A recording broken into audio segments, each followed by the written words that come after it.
Doma Sports Talk, worldwide, with some news from the world of boxing. So y'all know what time it is. You ain't in a rush to get concussed. Now, let's go up to heavyweights. Let's talk a little Anthony Joshua Deontay Wilder thing. Eddie Hearn, his promoter, Anthony Joshua promoter, is talking. He said something very significant. And he said, right, that later 2019, if Anthony Joshua comes through his Jarrell Miller fight, Deontay Wilder comes through his Tyson Fury fight, boy, that fight between them later this year will make that 50 million look like peanuts. Now, let me rewind that. He said if they fight at the end of the year and they both come through them fights, that'll make that 50 million look like peanuts. Now, y'all know where I'm going with this. It's still people out there that will tell you, one, they always try to tell you, hey, stop mentioning the 50 million. Dude said the other day, stop mentioning the 50 million, right? Brother, it sounds like, most of the time, brother points out racism or something. People are like, why are you talking about race? Well, stop being racist. Well, brothers just pointed out, right? So they, we don't take issue to hearing about the dude who's just telling you what you're doing wrong, right? This is very similar, right? Hey, don't talk about the 50 million. Why? Because it's embarrassing. It's the most glaring thing when I talk about the Deontay Wilder versus Anthony Joshua negotiations in last year. The most glaring thing, other than the lies that were happening, right, that people should have already called Anthony Joshua out about, his people that are behind him. That's when the people listen, right? But anyway, the 50 million after Anthony Joshua asked for that, thinking it was outlandish, and got it, and they didn't take it, that was the biggest thing for me. It sticks. It's the biggest thing because after that, we know what are we talking about? Then you have the ones out there. Hey, tell Deontay Wilder where's his pen. He threw it away after he signed the 15 million flat fee, and after sending you 50 million, and then you say no after that. Then he said, well, I'll fight for 15 million in England. After he signed that, threw the pen away. I've offered 50 million and I signed a flat fee for the fight like that. That ain't ever happened again. That pen, he threw that pen away. Gave it to somebody with an arm. Probably told him, Patrick Mahomes, man, hey, could throw this pen away from me. Way far. Had to go get a football player to throw that pen away. Way away. It's way away. And he ain't picking that pen up no more. That's how that is. But let's stay to one point. For those who continue, there's still people that will say the 50 million, that's not real. It wasn't showed that it was real.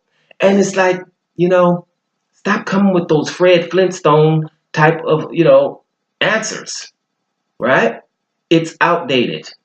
It's outdated. And you wonder why I don't even answer people. Because I don't think somebody must be affiliated with them or they've lost their damn mind.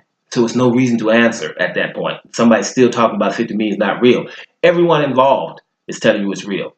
The guy that you're protecting, Anthony Joshua himself, has said it's real. Eddie Hearn, the promoter involved, he said it's real. He just did it now. I'm just telling you what he just said. We'll make that 50 million, right? Look like peanuts. His father, Barry Hearn, let it slip 3 or 4 weeks ago or longer. The 50 million. People in Tyson Fury's camp who have got nothing to do with it. If it's Frank Warren or Tyson Fury himself told you they've seen it. The heavyweights that sent it, not only Deontay Wilder, the people he works with. Shelly Finkel been in business forever, who we shouldn't have been pushing up on like that. That's another problem. He said it's real. Al Heyman don't talk. He lets all these other people talk, right? And he ain't got no time to talk because he know what time it is. He's of my cloth. He ain't got time to answer ridiculous stuff when you see people. They're ridiculous. You think somebody's going to conform even when they know they're wrong? And I'll point at Trump and his so-called base, right? When we call them base. Well, what kind of cool name is that? For people that's just extremely racist. Hey, the base. Shoot, you'd be proud of that. Yeah, I'm the base. You're the base, yo. I'm the base. I'm the base. I want to talk about race.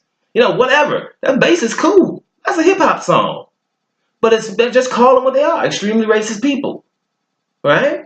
So they're not changing no matter if they find out that our president is a Russian spy. Who else would want to work around people in the White House? I'm going to tell you this stat, you guys, before I get out of here. Right, we're going to go back to Joshua now. But in our White House, 30 people are there that are ineligible to get a top secret clearance. Now, at your job or wherever you are, if you're not the big boss, wouldn't you be, people working around you, about 30 of them, and they wasn't, capable of getting the clearance work at your job, but somebody just gave him one anyway, you'd be like, what am I working around? Why he couldn't get no clearance? Why she can't get no clearance? Who is this? Mass murderer? What's going on? You have your questions. Our president's comfortable working in the White House, behind the Pentagon, one of the second most important places, and there's people all around walking throughout the White House with no security clearance. They got them. They weren't really eligible. They fell through, and somebody gave it to them. Those are stats that not only President's base knows, right, but don't care about. All of these politicians, the senators, those Republican dudes, those old white dudes, know all of this and won't do anything about it when everybody should be edgy. People are working in our White House that are not eligible to get security clearances, which means you're damn near criminal. That's what that means, because you can't work there. You shouldn't be there. And our president is not even nervous. I'd be like, man, you better get some people out here. Ain't nobody coming here without no security clearance. Check moms when she come to visit. Make sure she got one. You know what I mean? But the base and those entitled people around don't have a problem with that, because there's something else that's more important. We won't get into it. So when you're Andy Joshua fans, no matter, even if he says it from his mouth, like Trump has said many things from his mouth, and he gets caught in lies all the time, but he still has a base, right? Therefore, Anthony Joshua says himself 50 million. Eddie Hearn says it, Barry Hearn, and everybody knows it. Lennox Lewis has chimed in about saying the man should fight. All those things. And there are still people saying to you, don't talk about the 50 million, right? Wilder, get his pen. You know what I'm saying? So at that point, those are probably not people, which I continue to say, or they're on the payroll, or they're kind of people just like people in that base that we got to face every day. Think about it, fellas. 50 million is real. Bottom line, deal with it, or holler at your boy Eddie Hearn. Doma Sports Talk, worldwide. And I'm up out of here, y'all.